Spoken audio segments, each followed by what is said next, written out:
Alright, this should be a quick upload. I'm gonna do my best to just try to record this and edit it and get it out as fast as I can, because I should not be up right now. I should not be up right now. I'm playing a dangerous game, pulling these back-to-back all-nighters. There's literally a 12 a.m. card. I'm gonna have less than 12 hours. I'm playing a dangerous game, cooking my sleep schedule like this and thinking that I could just live my life afterwards. Like, there's not gonna be any repercussions for my actions. I'm also like low-key having a mental breakdown right now because I got some blood work done at the beginning of this month, and I've been lifting for like years and years, right? And my testosterone levels aren't as high as I thought they were gonna be. So yeah, it kind of feels like my dog just died, and like I'll let you elaborate on whether or not that's like a pet of mine or my homeboy. Ming Shi freaking lost, bro. Like nothing's right. Nothing's right. It's all wrong. She sucks. And like we love her and she's cool, but like she sucks, man. Very early on, I noticed that Ming Shi can't hurt people if it's not some type of kick. She needs to fight at 5'2". She needs to go to an organization that has an atom weight division, like a 105-pound division, because strawweight, she's still too small for this. These women are too big for her. Bruna Brasil, she couldn't get wrestled by Ming Shi. Ming Shi has a strong base, but she wasn't completing a takedown on Bruna Brasil. She wasn't even getting her leg up to her face whenever she would attempt high kicks. It just looked really goofy watching her try to strike and wrestle with Bruna Brasil. Bruna Brasil isn't that good at fighting either, so she was just like doing weird stuff, and it was kind of working. The check hook was there all night for Bruna Brasil. Ming Shi wasn't doing much to defend herself from that. She was stalling a lot on the cage, and Mark Goddard was having to separate them and then return them to the center of the octagon and have them fight. And they would just somehow end up there again, and this was a bad fight. Like, this was a really bad, objectively, it was just a bad fight. Ming Shi, she might have just captured lightning in a bottle that one time, and it's just kind of it now. She's a one-hit wonder. It's cool that she's a doctor and lives a double life, but mate, like, this fight, I want a refund of the time that I had spent. I still love Ming Shi, man. I'm grinding hard so I can have an MMA doctor wife. And that's like a goal of mine. That's my personal investment into like the career of Ming Shi. I want it. I'll likely never get excited for her to fight again. And Bruna Brasil, she belongs to the Fighting Nerds gym, and she's not doing anything to bolster their image. At least this fight was kind of funny. I knew that boy Terrance Saeteurn, they call him Wrong Turn MMA, which I mean that's a cool name for whatever it's worth. I knew he was cooked as soon as he walked out to Anderson Paak in the big 2025. You're listening to Breezy Lovejoy.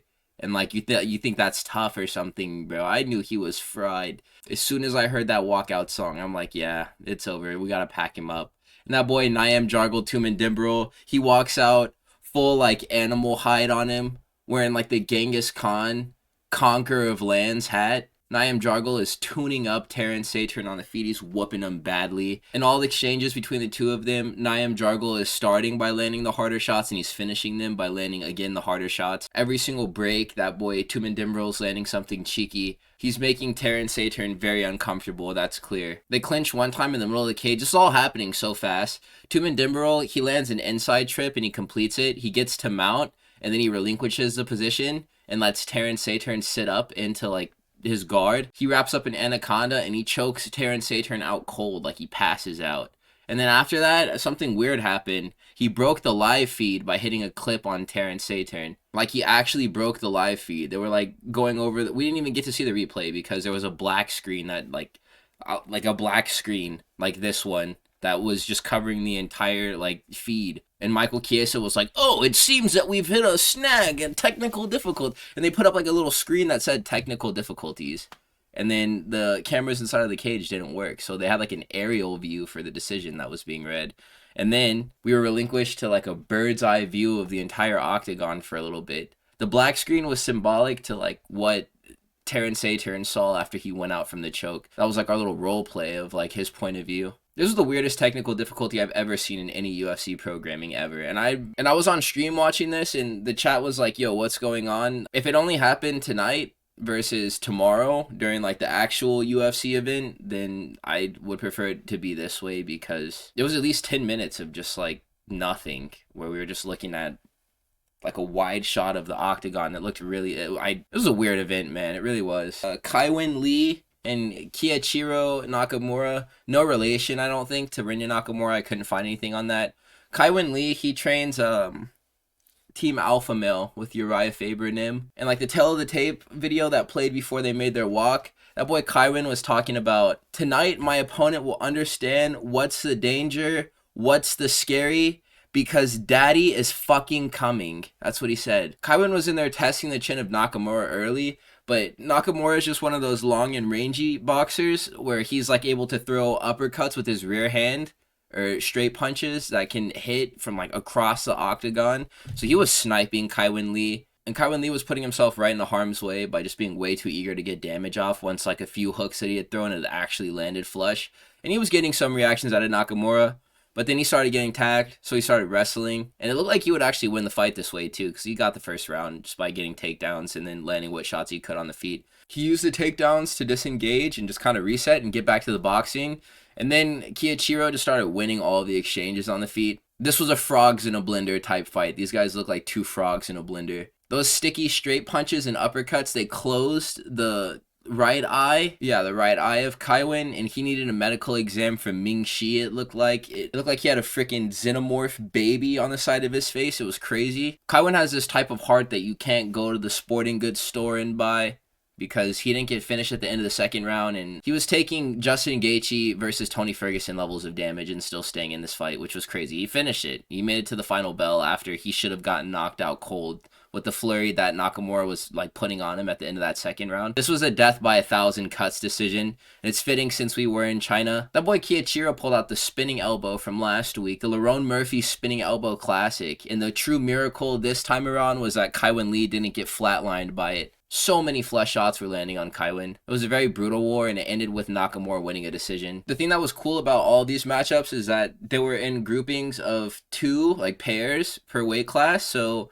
the winner, it's a semifinal. So the winner of each of the different fights from the 2 matches per weight class, they're going to fight each other, and they faced off in the octagon. So yeah, next was Ren Yawei versus Sangwook Kim at lightweight. And Kim, he goes by the Frogman, which is cool. And the Frogman, he represented Korean wrestling like a thug. I have a soft spot for Korean wrestlers. If you didn't know, I picked Yoon-Sung Park to win against Atsuro Taira. That boy Sangwook Kim was just slamming himself into clinch exchanges, and then he would level change and get a takedown. Using that Korean wrestling, he got to a Darce choke in the first round. He nearly finished it, but then he ended the round in a crucifix once that boy Yawei got out. Frogman is really bad defense, and he has no power in his hands, and he's not a crazy finisher on the ground either. He's just really tough, and that's his superpower. In the second round, Ren Yawei, he dumped his gas tank by chasing a finish by attacking the body. And it was, this guy was just getting, you know, like whenever you go to wash your hands, like in like school, grade school, you would go to wash your hands, and there would just be 2 knuckleheads in the bathroom just running bodies. And one dude was really winning against the other guy, and he was like in the position where he's like, Sangwook Kim was so hurt to the body in this flurry that Ren Yawei was landing on him. It was so funny, like the types of reactions that were elicited out of him. He couldn't hide it on his face how badly the punches hurt. And Ren Yawei, he really sold this fight badly by not sending any type of shot up top, because he had gotten his hands to drop by his ankles. He was hitting him in the body so hard. So then, yeah, Ren exhausted himself. He got taken down again and then back flatted. And then Sangwook Kim just started landing some ground and pound shots on the ears, and then he assumed a body triangle and then got to an RNC, and it was really easy to win from there. He nearly got finished though. The other guy at lightweight who he's going to be fighting in the final probably whoops him, and a guy like Terrance McKinney would smoke his pack for sure. He just doesn't have any defense. The fight before this one was Kai Xiong versus Sulangrangbo. This happened at bantamweight. This is Sumaderji's cousin, and he fights just like him. I said before that like Sumaderji, it's like he's rooted in the center of the octagon. You know that there's like the black line, and there's like the outer bit of the canvas that's like separated, like the center, the monster logo, and there's like some other ad sponsor logos, and then there's the black octagon line on the canvas. It's like these guys have chains around their necks, or like chains around their ankles that prevent them from pressuring people into the cage. Sumaderji was staying on a really lovely uppercut that he was sending to the body and up top. He was actually rocking Sim really often with this shot, but he wasn't chasing a finish after he would get a visible reaction out of Sim. He would just kind of hang out in the middle of the cage. Sim was doing a Yo Romero gameplay. In 10 minutes, he had landed 1 significant head strike. He wasn't even attempting to get on the inside to throw boxing combinations or to wrestle or to do anything. He was just in there maintaining homeostasis. Sim was training face blocks in this fight. That's had to have been what it was. He was practicing the art of checking people's punches with his forehead. He bailed on every single takedown that he tried before he even had an opportunity to fail it. And then he got hit with hooks by Sulangrangbo off of the break every single time. Sim, he got his nose busted at the end of round 2, and then it was just kind of foobar from there. 18 landed strikes in 13 minutes from Sim, and then he coasted to a decision loss. Sulangrangbo wins this handedly. It was a really boring fight. The fight we had seen before this is going to be the guy who's going to be fighting with the Frogman, Dom Marfan versus Jae Hyun Park. This fight, oh my gosh. This was like an L and a W for Korean wrestling across the board. The Koreans on tonight's Fight Night event, they're going to redeem the entire country as far as its grappling pedigree. I know it. Jae Hyun Park, he's fighting out of the Korean Zombies gym. Marfan is a guy who trains with Tom Nolan. It's an Australian bloke. There's a lot of Australians on this card too. I don't know why for like the Road to UFC events, they always have Australians come out to fight the Asian fighters. Park, he was getting ragdolled early by Dom Marfan, and then he would sweep and then reverse position to take the back. And then he would lock in a body triangle. And Dom Marfan, I should have been paying more attention to what he was doing. Every single time he got to a dominant grappling position, Jae Hyun Park, he would flow to the back sitting position, and then he would try to get that body triangle in. And Dom Marfan would defend it, and then he would just roll into the top mount of full guard and start winning on control there. Park had his back taken for most of round 2, and then he flowed himself to a back sitting position, and then from there, Dom Marfan got up. And then Jae Hyun Park chased him and then tried to chain wrestle and mat return him, and he did. And then he took the back and he tried to sink in that dumb body triangle, and he got reversed once more. Jae Hyun Park, he really sold this fight by letting his opportunities to do damage on the feet go, because the move was for sure to like box this guy. These guys understood losing positions only well enough to not get choked by the other person, but it got really close for Park on numerous occasions, and also for Dom Marfan too. Each were super offensively minded, and Marfan was generally better at defending the attempts that Jae Hyun Park was making at advancing through ground positions, just because he kept on using that sweep from like the body triangle back take position, which just kept on working. Park just insisted on engaging in grappling whenever there was no incentive to do this. He deserved to lose for this because he kept on playing right into the hand of Dom Marfan on the ground. Maybe he just knew something that the rest of us didn't know, that he couldn't strike and that he's not any good as a boxer or kickboxer, and so that's the reason why he just tried to grapple the whole time. He lost really badly and did nothing. Before this was a fight with Agulali and then Namsrai Batbayar. They weren't really rocking with the Mongolians tonight. I mean, they're not Chinese, and this was a Chinese crowd, but they were really letting Batbayar have it. I think it was because they were touting Agulali to be like the next big thing out of China. He just can't grapple though. Or it's just that the Mongolian warrior was simply too locked in, because the beginning of the end was a boxing exchange on the feet that Namsrai Batbayar won, and that allowed him to get to the back. Agulali, he has 15 fights, he's 20 years old, right? And that inexperience shined through with the way that he boxes with his chin straight up in the air. It works for some people, but he got leveled by this overhand that Namsrai Batbayar threw. And Batbayar, he chased a finish as soon as he dropped Agulali. This was with the right hook, and then he scrambled super well to get mount over Agulali, cut him with an elbow from like this mount position, and then he started attacking RNCs with the body triangle wrapped up, and then he ended up actually getting the tap. Agulali, he didn't defend the ground positions well at all, and he just let Batbayar flow. With the body triangle, you're supposed to lean to the side where the lock is, and he leaned to the opposite side. He wasn't fighting the hands. His Cardinalson was rushing to stand with Batbayar on his back. He ended up getting backpacked, and he got RNC'd while standing, which is always kind of embarrassing. It happened in round 1. Batbayar silenced this crowd, and it was pretty lit. This was definitely one of the better fights of the night. Chang Min Yoon versus Sebastian Szalay. The funny part about this fight was that Yoon walked out to one of those Sigma songs. It's like womp womp womp womp womp. I can't do it, but like it's like what the one with the Patrick Bateman edits on it. That's pretty much like all of them, super non-specific, my bad. He walked out to a Sigma edit song, and then he got chinned immediately. Like the first 2 punches that Szalay threw, it was a right cross and then a lead hook, and both of these shots landed within 30 seconds. He drops Min Yoon, and then Min Yoon is never able to recover after these 2 shots land. He gets TKO'd within like the first minute of the fight starting. It was so funny. Lawrence Louis versus Van E. Oh my god. Life doesn't even feel real right now. They were saying his name a specific way. I'm just gonna call him Van Nghiem. I forgot how they were saying this. I should have wrote the pronunciation down. This fight was at bantamweight. Louis was getting pieced up through 5 minutes. Like, for sure, Lawrence Louis was losing this fight to Van. Van had like a crazy speed advantage over him, but he was just kiting Louis at like the corner of the octagons. Like in each of the octagons corners, he was just hanging there and then like rope-a-doping for a little bit. And then he would land a leg kick on the exit, or he would land like a check hook on the exit, and he would just keep on sticking and moving that way. He was so much faster than Louis that he could do pretty much whatever he wanted in these like phone booth exchanges, which were always really tight. Louis, he began to make the game a lot closer, and he was barely missing through like 7 minutes. He was barely missing after the first round had ended, and he started to get a better read on the timing of Van and the way that he liked to slip and move. Van, he got clipped in this fight by Louis in the middle of round 2. He got brutally KO'd. It had to have felt so good to be Louis to miss so much in this fight, and to just be whiffing, and then to finally land one solid good one. And Van he didn't go out cold, but he got dropped and was super disoriented. This was one of the better knockouts of the night for sure. One of the only knockouts of the night. The second fight on the card was Aaron To versus Yin Shuai. I think that's how they're pronouncing it. I was watching the face-off. Aaron To has, like the tattoo on his mouth that he can't take off. But Yin Shuai, he came up dressed as a fucking cat. And I thought that was a pretty Auralist move by him. Why the hell are you, like, painting your face to look like a cat? I think his name is, like, the Black Panther or something. So, I mean, I guess that's...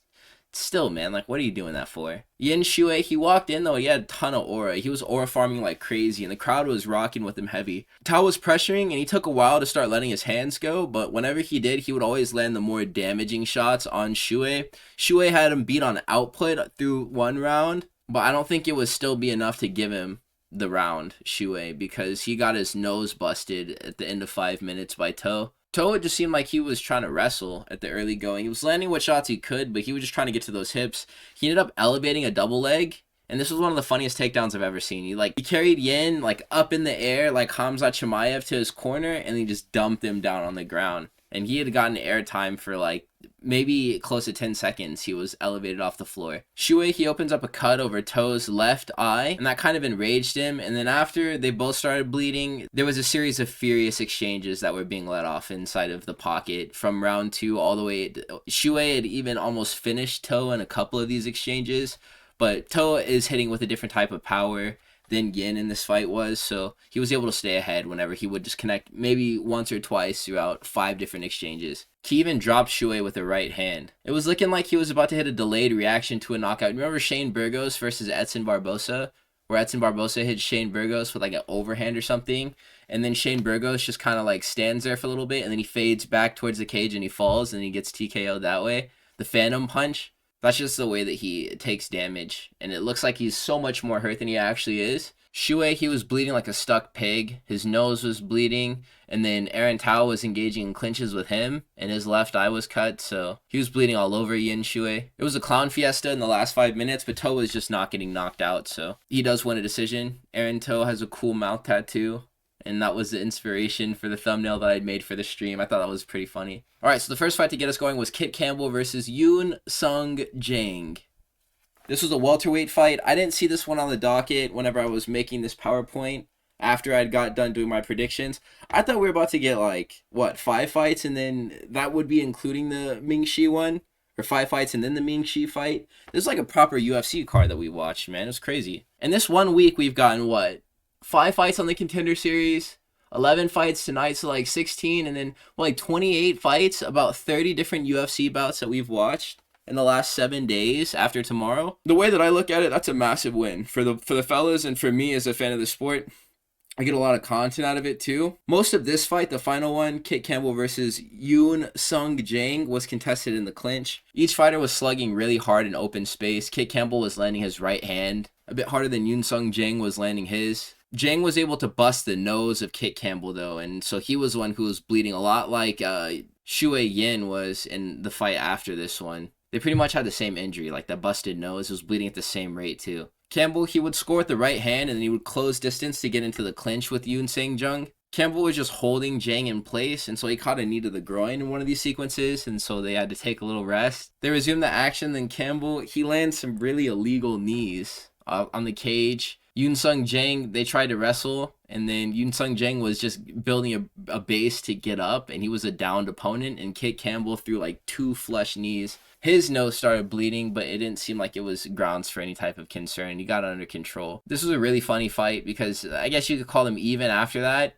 But Jang, he started landing uppercuts to like right on the cup. He was throwing body uppercuts, but he was just aiming too low, and he was punching Campbell like right in the meatus. Campbell, he was kickboxing really well by using his lead leg. This was like a non-tournament bout, so we were just watching this for gigs. Campbell won a decision here, and that's pretty much all that there was to tell. Some clinching, some striking, some blood. Pretty much a standard for a UFC fight. So yeah, this is kind of like a you had to be there type of thing. Like there was actually a black screen on our like page for a little bit. I thought that there was something wrong with the way that I was streaming the event. I was about to hit that quick refresh, but it was like everyone encountering this. I really hope this isn't like a recurring issue because they're in China and there's nothing they can do to stop it. I thought it was funny to make the joke inside of the chat, since again I was streaming, that this is just what Saeteurn was seeing, and they were trying to like get us to feel empathy for him. I was really annoyed by that wide shot. If we have to watch Ortega versus Aljamain Sterling through that camera angle, oh my goodness, I'm gonna crash out. I was also about to crash out too watching Ming Shi fight with Bruna Brasil, because that was not the way that any of us wanted that to go. I mean, I guess that was cool. I really do like Road to UFC events because of how hard the fighters fight. No matter how technically skilled or the lack thereof technical skill the fighters possess,